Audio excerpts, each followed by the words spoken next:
Welcome back, America. In January, the New York Times sent up a flare to all the leftists in America that they had to get involved in the Wisconsin Supreme Court race. And they are supporting George Soros and all of them, this left wing trial judge in Milwaukee, whose last name I simply cannot pronounce. I'm going to ask my guest how to do that.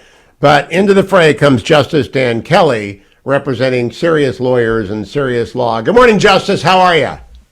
I'm doing well, Hugh. How are you? Thanks so much for having me I'm on your show. I'm glad. I want to start with the details. When is the election in Wisconsin for your job? So it'll be April 4th. It's coming up just 2 weeks from tomorrow. Does Wisconsin have an endless early voting period for special elections to the Wisconsin Supreme Court? Yeah, it goes for a couple of weeks. So actually, voting could start already. So absentee ballots have been sent out; they're available, and so people could be sending in their ballots even now.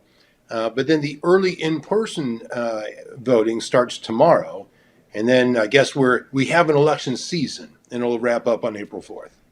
Okay, now I want you to expand, Justice Kelly. This is crazy to me that the most politicized race in the country is a Wisconsin Supreme Court race, and that George Yeah. Soros is pulling in money. What's your website, by the way, in case people want to donate to your Uh, effort to keep the law and not politics? Thanks so much. It's Justice Daniel Kelly. Kelly is spelled with one E, so justicedanielkelly.com. All right, justicedanielkelly.com. Earlier this morning, in a tweet unrelated to me, someone pointed out all the issues which your left wing opponent, I can't say her name. How do you pronounce her name? We pronounce it she who must not be named. Okay, there you go. Well, the Voldemort of Wisconsin law is going to come forward and try and beat you on money, on abortion, Yeah. on promising. I can't even believe she's eligible. She promised to change the maps. Yeah, and Yeah.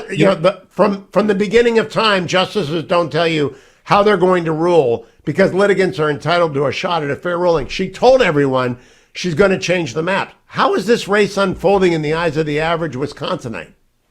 Yeah, I think the average Wisconsinite wants a traditional justice who comes to the law honestly and who'll do what they've commanded them to do through their constitution, which is just use the existing law to decide the cases to come before the court. So this really is a race like no other, and mostly because my opponent is a candidate like no other. As you mentioned, I don't know of any race in the history of the country for a Supreme Court seat in which the candidate has come out and said that she intends to be a politician if she gets elected and make the law from the court instead of simply applying it the way the Constitution requires. There is. I'm a lawyer. I'm a retired lawyer, but for years, have covered judicial politics, and I was in D.C. It has been a cardinal rule: never give a hint of how you're going to rule on a case. You can't do that because then litigants will not be getting a fair trial. They'll know that your mind is closed. So when That's she right. said that, did the left object to her saying, "I'm throwing the maps out"? The left embraced that. So here in Wisconsin, unfortunately, there are some who really want to turn the court into a political institution. Now, I spent my entire career helping the people of Wisconsin remember the importance of separating out politics from the work of the court. You know, we have a legislature. That's where we answer political questions. Our court is supposed to answer legal questions, and never the twain shall they meet. And so as you mentioned, when a jurist comes out and announces in advance what her politics are and how she would resolve cases, it not only destroys the rule of law and the possibility of justice, but it leads to the perception as well that there is no justice to be found in our courts. Because imagine what that would look like. You've practiced. You know what it's like to walk into a courtroom on the day where you're going to have a hearing. And, we're used to that sort of thing. But, the clients, when they come in, they're expecting to see an impartial person on the bench who will seriously look at the arguments that the lawyers are making and decide the cases according to the law and nothing else. But if you walk in and you see the judge and you go, wait a minute, I know you. You were just out in public yesterday talking about your politics, and you were talking about this very law that I'm bringing to you today that controls the disposition of my case. And I heard you talk about how much you dislike it. Now, is that person going to have any sense that they're going to get a fair hearing, that they're going to get a decision that it comports with the law? Or will they instead think, well, I guess my case is going to be decided according to the judge's politics? And that's what my opponent is doing. He talks about nothing but politics as she travels the state. Well, Wisconsin is the burned over ground. It's sort of like where revivals of left and right have occurred in alternate dances over the last 15 years. So everybody is marked and tabulated. It's a get out the vote effort, which is why she's raised so much money. How much money has she raised, by the way? And most of it from out of state, goodness, by the way. Yeah. Well, most of her money is coming from out of state. So in the last reporting period, 96% of her contributions came from outside of Wisconsin. 96%. In a way, that's been encouraging to me because it tells me that the people of Wisconsin are not buying the bill of goods that she's trying to sell. So it is getting to be an astronomical number for a Supreme Court race. I think we're headed to north of $30 million when all is said and done. And we are already, here in Wisconsin, this is already the most expensive Supreme Court race in the history of the country, not just Wisconsin, the entire country. I mean, think about that. I mean, that includes races in California, New York, Texas, Florida. The most expensive right here in Wisconsin.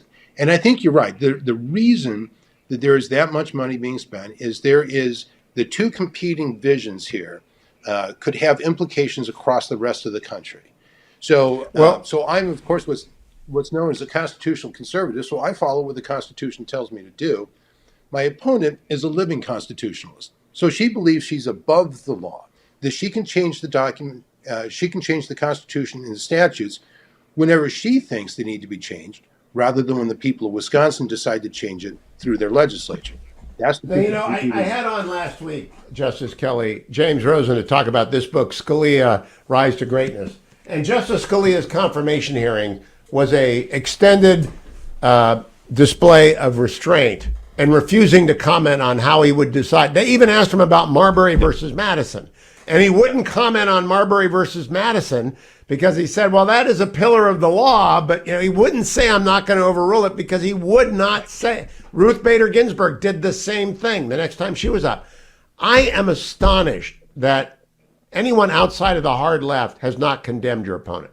And so where are the newspapers run by leftists in Wisconsin on this? Yeah, they are completely silent on it. So they run very fawning reviews of what she talks about. And indeed, Hugh, you might be interested in this. So the coverage goes something like this. Here are the politics that Janet is talking about.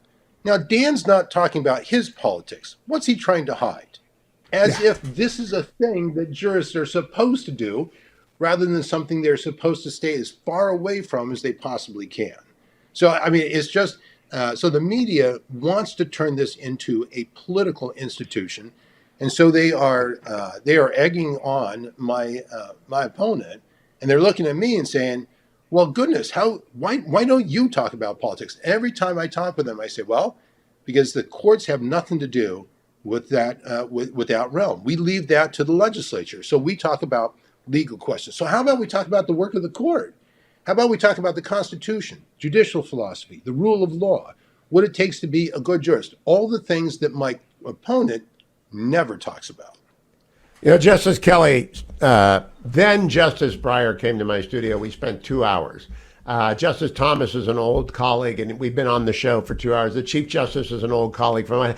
I never ask a judge or a justice about a case or a political question because it's not appropriate for a journalist, and especially a lawyer, a professor journalist, to ask a justice how they will rule. I mean, it's just stupid. Yeah. It undermines everything that holds up the rule of law. Is there any outrage in Wisconsin over what has happened in this race? There is. So there, and I think that that's most folks in Wisconsin.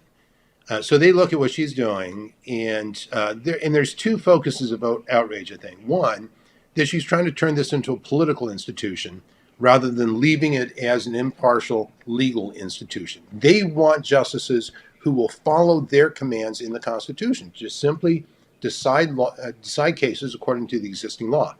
But then My opponent's not satisfied with tearing down the Constitution. She wants to try to tear down me, too.